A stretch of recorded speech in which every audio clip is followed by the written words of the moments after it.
Hola amigos, aquí con Creepypasta todos los días, él es Jack. Jack era un adolescente que trabajaba en un periódico local. Un día su jefe hizo un anuncio de que Estados Unidos había entrado en la Segunda Guerra Mundial, y Jack se dignó a inscribirse en el ejército para luchar por Estados Unidos. Al poco tiempo se hizo amigo de un inglés llamado Louis, el que también se había alistado allí, ya que su pueblo fue atacado y tenía la necesidad de defenderlo. Jack y Louis se hicieron mejores amigos, y todos los demás soldados empezaron a llevarse muy bien, hasta se llegaron a llamarse entre ellos hermanos. Jack y Louis estaban a punto de lanzarse hacia las líneas enemigas, pero al final resultó que el lado enemigo se movió antes que ellos. Un gas venenoso fue arrojado alrededor de la base, provocando que Jack se quedara ciego. Durante el alboroto, Louis recibió un disparo. Ambos fueron enviados a un hospital a unos pocos kilómetros de distancia. Mientras en el hospital, Jack empezó a llorar por el dolor que sus ojos le causaban, por lo que los médicos tomaron una medida drástica y le quitaron los ojos. Aún estando ciego, Jack se negaba a abandonar a su preciado amigo. Louis estaba siendo atendido por una enfermera llamada Betsy, quien nació en Estados Unidos, se trasladó a Noruega, y fue a ayudar a los soldados heridos de enfermera. Pero un día después de esto, la enfermera no pudo salvarle la vida. Louis agarró la mano de Jack pero unos minutos después la soltó, y dio su último aliento en esa cama, como si se fuera a dormir. Jack quería llorar, pero ya no tenía ojos para poder hacerlo, así que se mordió el labio hasta el punto de que le empezó a sangrar. Luego los médicos apartaron el cuerpo de su amigo y lo llevaron a enterrar. Jack se quedó durmiendo en esa habitación durante unos 3 días.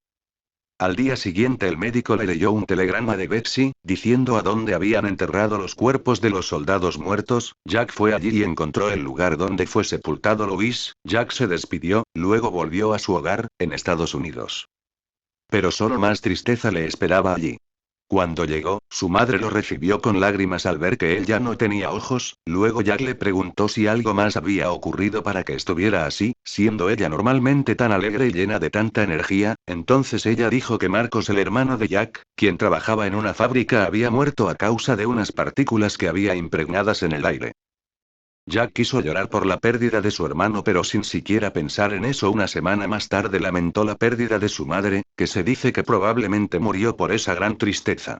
Jack se había quedado solo ya que su padre murió de tuberculosis cuando él solo tenía 5 años. Y ahora Louis, Marcos y su madre también habían muerto. No había nadie allí para guiar a este hombre ciego, para consolarlo, siquiera para darle algo tan importante como un abrazo. Una noche, Jack caminó alrededor de su antigua habitación hasta que llegó a un viejo escritorio de madera donde guardaba un arma. Estaba cargada y lista para disparar, por si en algún momento entraba un ladrón y tratara de hacerle daño a él o a su madre. Pero ya ella se había ido, solo había un uso para ese arma ahora. Jack abrió la boca, y apuntó con la pistola en la garganta y apretó el gatillo. Sus cuerdas vocales y la tráquea fueron destrozadas en un milisegundo. Su cuerpo sin vida cayó al suelo, pero para su sorpresa, seguía vivo. El destello repentino de los disparos le habían provocado algo en su mente que le hizo olvidar todo lo que le había ocurrido antes de su muerte.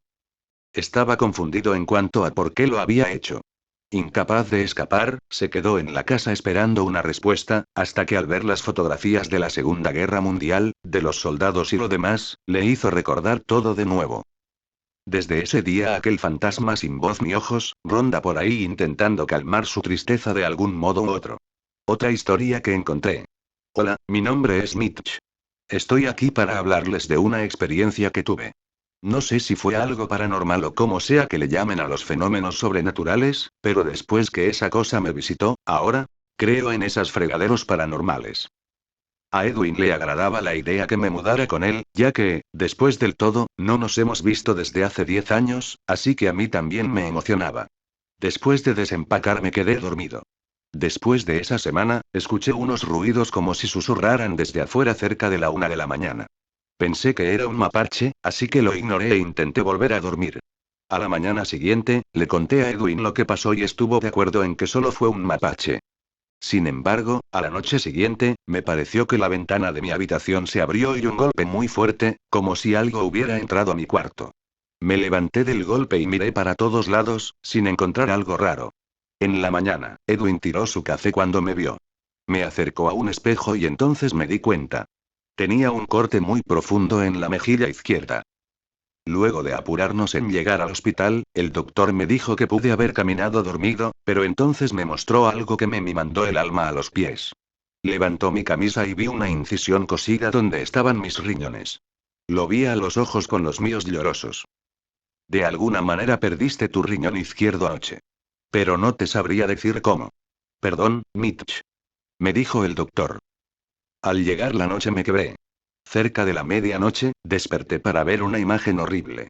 Estaba viendo cara a cara a una criatura con una capucha negra y una máscara azul oscuro sin nariz ni boca. Pero lo que más me asustó de esa cosa era que eso no tenía ojos. Solo unas cuencas vacías y oscuras. La criatura tenía además una sustancia negra goteando de sus cuencas. Tomé una cámara que tenía cerca en un manto y le tomé una foto. Después de haber tomado la foto, la criatura se lanzó sobre mí e intentó abrirme el pecho para llegar a los pulmones. La detuve al patearle la cara. Al salir corriendo de mi habitación, tomé mi bolsa. Necesitaría el dinero. Tuve que escapar de casa de mi hermano esa noche. Eventualmente terminé en los bosques cerca de casa de Edwin y tropecé con una roca. Quedé inconsciente y al despertar me encontré en un hospital. El doctor entró a la habitación. Era el mismo que me trató antes. Te tengo buenas y malas noticias, Mitch, comenzó a decir el doctor. Las buenas noticias son que tuviste heridas muy leves, y tus padres ya vienen por ti. Suspiré aliviado. La mala son que tu hermano fue asesinado por alguna cosa. Lo lamento. Mis padres me llevaron de regreso a casa de Edwin para tomar las cosas que quedaban. Al entrar en mi cuarto, estaba muy asustado, pero tuve que mantenerme tranquilo. Tomé la cámara que se quedó tirada en mi carrera. En el pasillo que va a mi cuarto, vi el cuerpo de Edwin en el suelo, y algo pequeño a su lado. Levanté esa cosa y subí al auto de mis padres sin mencionar el cadáver de mi hermano. Observé aquella cosa que recogí y estuve a punto de vomitar. Estaba sosteniendo mi riñón a medio comer, con alguna sustancia negra en él. Giles Jack le comía los órganos, chau chau.